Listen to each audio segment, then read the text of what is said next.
Hey, welcome back. I sometimes speak somewhat uncharitably about the Art Students League, but there's there's one thing about the Art Students League that I will never speak uncharitably about, and that is the sheer number of hours I was able to work with a live model. So I spent something well over 2 years there at the Art Students League, and every day, every morning, every afternoon, every evening, for 5 days a week. I think I didn't do Saturdays. I was able to paint from the model or draw.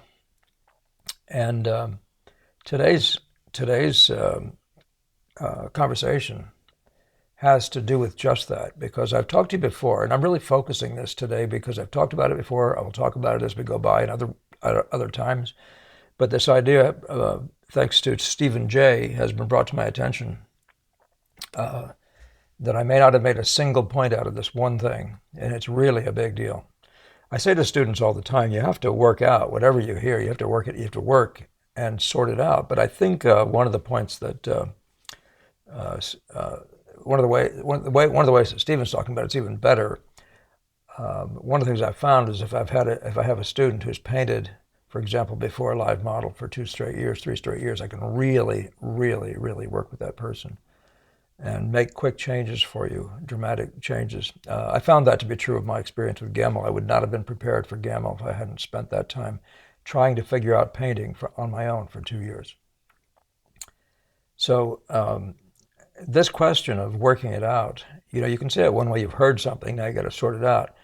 The other way to do it is I had heard some things in the course of the conversation at the Art Students League, but it was nothing in the direction of very, very clear or what's the right word?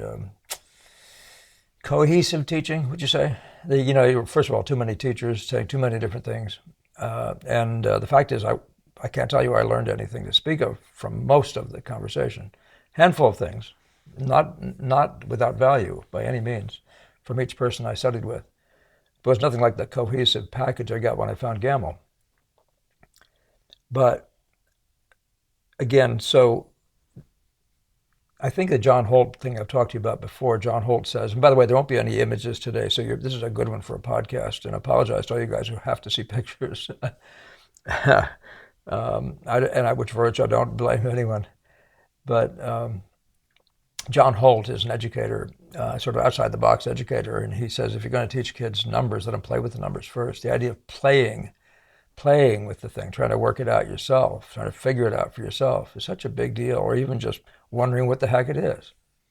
And I want to say that's essentially what the Art Students League was for me. And so I could put this one of two different ways, but what I did find out when I found information, eventually I found really good material thanks to Gamel, R.H. Ives Gamel. I found really good reading material. And I started with Leonardo da Vinci's notebooks on the treatise on painting.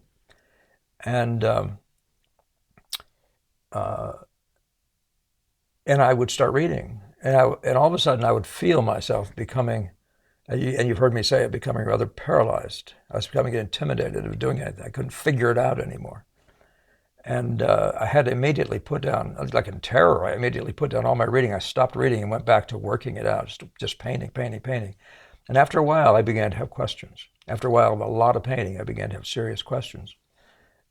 Because I couldn't figure out answers for myself. And then I went back to the books and began to read again. Of course, I'm only reading from painters, and only painters I consider to be highly qualified, people whose work I really respect.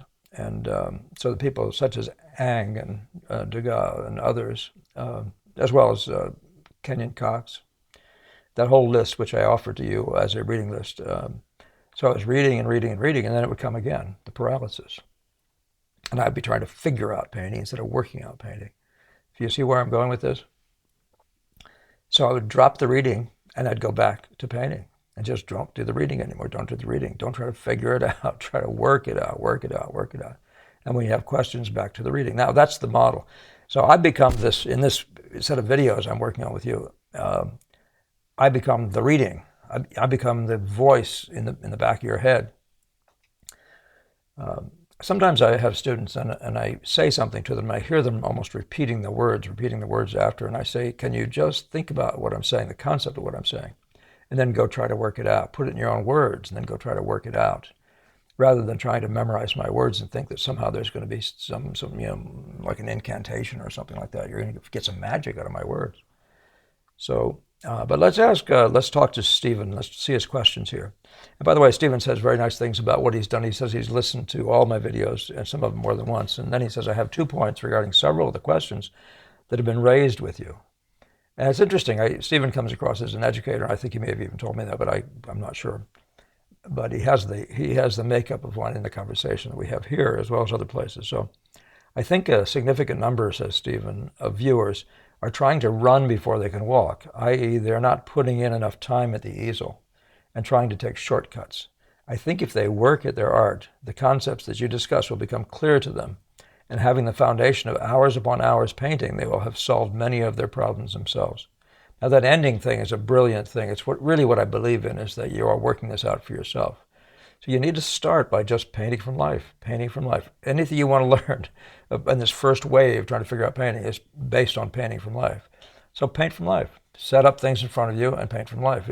Before you know it, you'll find that certain things are easier to paint than other things, and you'll start figuring out, shall we say, composition for the moment. You'll find that certain aspects of this thing just present you with no end of troubles. You won't be able to mix color notes. You won't be able to get your colors right. And you'll mix them over and over and over and over again. And you'll start wondering what that is. Well, in my conversation, I've often said to students, what you want to have with my conversation is just let it wash over you. Just let it wash over you. I don't mean while you're painting, but just have it in the back. Let yourself hear it. Let yourself grasp what I'm saying. And sometime when you're working, it'll come to you. Okay, now that's not just me now. That's all those words you've read in other places. Get a concept angle of the thing fixed in your mind and eye. You'll be pushing shapes around all day long. It's that sort of thing that'll come to you while you're working and you're thinking, it just will start nagging you, a good idea like that. And you have to figure it out. What I've often said is, I can give you all the aphorisms in the world, but if you haven't worked them out, you don't understand them. So the question is really what leads. Does the working out lead, or does the hearing lead? I don't know if it's necessary to say that. What I have found is you have to really, really work out everything you've heard. But barring that, you need a better foundation, or I should say, apart from that, you need a better foundation in just trying to solve the problem of how to make a likeness in front of you in paint. And you'll come across all the problems that I ever talk about. They're common to us, so we say. So there is no shortcut. That's a very good point, Stephen. There are no shortcuts. There's nothing I say that will get you suddenly across. I say there are shortcuts, meaning I can save you time. That is to say, if you've heard all these things, when you're working along, you'll remember something that might be useful. It may save you time. So I do use that term. I don't think shortcuts is the word I use. I say there are grand chasms, and you could be lost in these chasms, as in the evolution of painting, at least in the West, there are these long distances between developments. Well, you don't have to wait forever for these developments. So in that sense, they're shortcuts.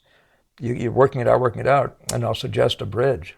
And so instead of a shortcut, I suggest thinking of it in terms of a bridge. By the way, a beautiful day in New England today. I should be out painting, speaking of that. So that's the first point that Stephen makes. The second one, I think that a small number of viewers deal in semantics. They pick apart each word you say and question the meaning, rather than looking at the talk as a whole and putting them into context. Now that's what I was saying just a second. I'll let it wash over you, try to hear it. And it's not hard. I think they think it's clever. Now there's a few people that do that, but I'm not worried about that. They themselves are their own worst enemy. Or they're strictly scholars, and it's okay for a scholar to critique that way. But on the other hand, the problem we have with scholars, that is, say, students of painting who aren't painters, the critics, the art historians, all sorts of things, is they can't understand what they're doing until they've worked it out. So you wind up in exactly the same place. The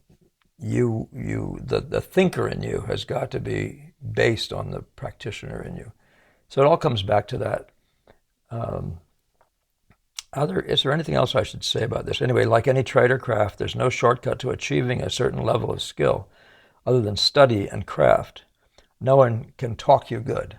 Yeah, no, that's so that again, I thank Stephen heartily for that. I hope you don't have ever thought that. And you know I've never said that. You've got to work on these things. You've got to have the questions to hear the answer, and you've got to have the practice in front of you.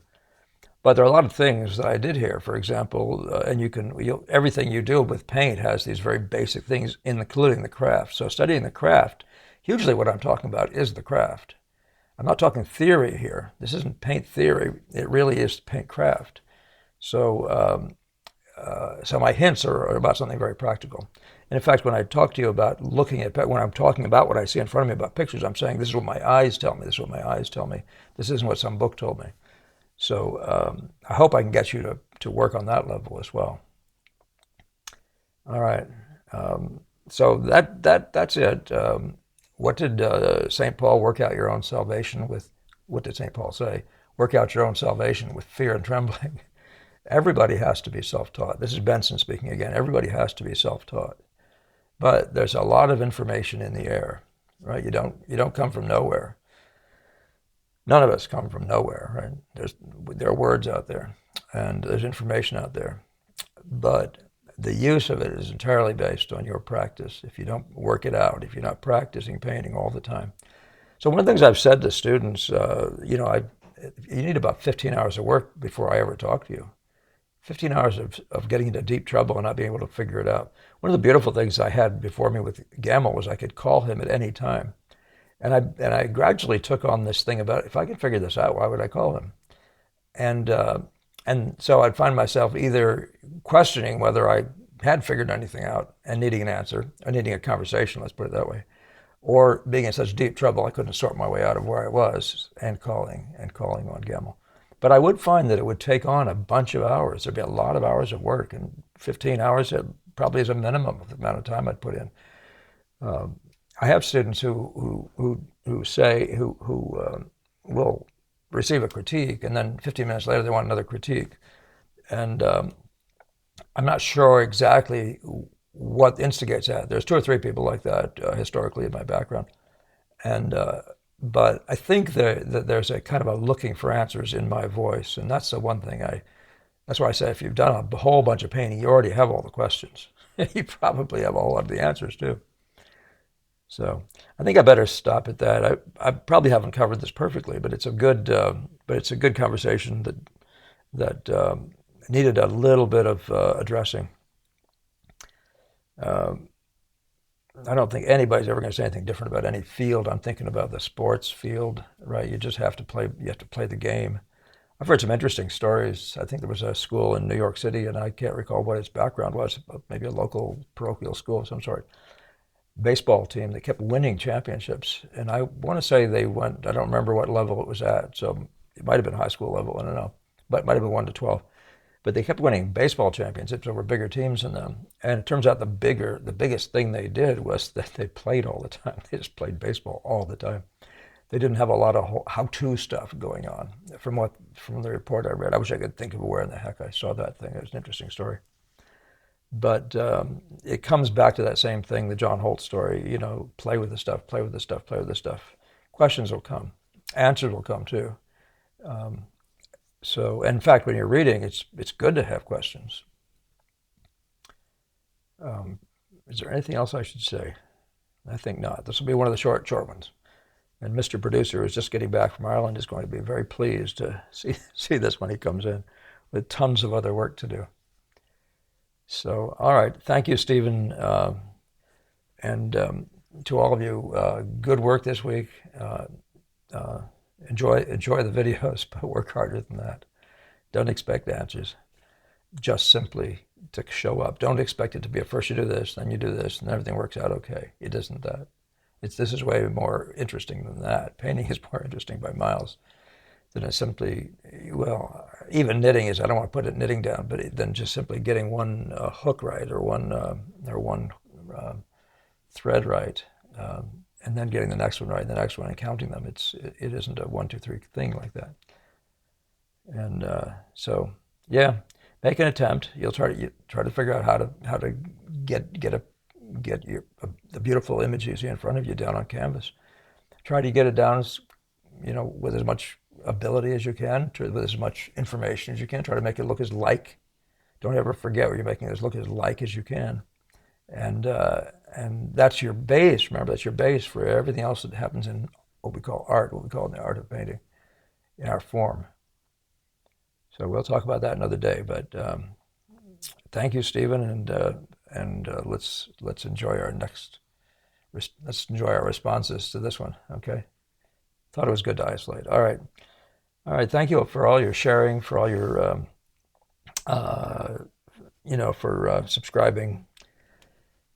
Lynn is laughing at me right now.